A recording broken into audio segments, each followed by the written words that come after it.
দুই হাত ছাড়া জন্ম নেওয়া ছেলেটি আজ সংসারের হাল ধরেছে। দুই হাত নেই, তবুও পা দিয়ে সবজি বিক্রি করছেন ছেলেটি।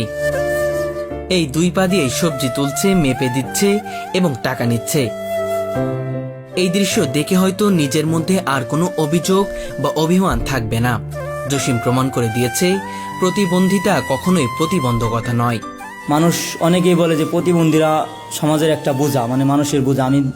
আমার দ্বারাই আমি বুঝাইতে চাইতেছি যেটা যে প্রতিবন্ধীরা বোঝা না, প্রতিবন্ধীরাও কাজ করতে পারে এবং প্রতিবন্ধীরাও একজন সমাজের মানুষ।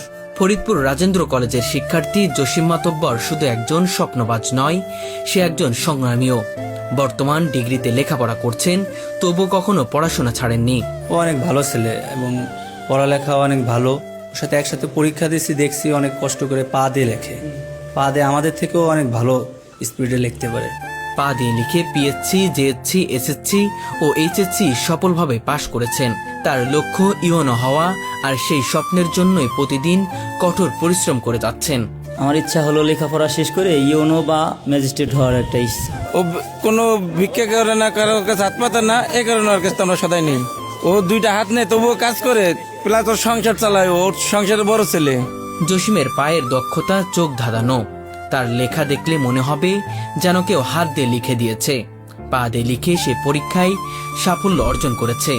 সেই সঙ্গে পা দিয়ে প্রতিদিন বাজারে সবজি বিক্রি করে পরিবারের খরচ চালাচ্ছেন।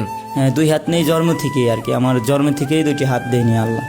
পা দিয়ে ব্যবসা করছি এবং আগে এই ব্যবসা করার সময় অনেকেই মনে করতো যে পা দিয়ে দিতেছে, অনেকেই ঘৃণা করতো। পরে দেখছি যে ছেলেটা এরকম অসহায়, পরে কাজ করতেছে, কাজ করে খাইতেছে, কারো কাছে তো চাইতেছে না।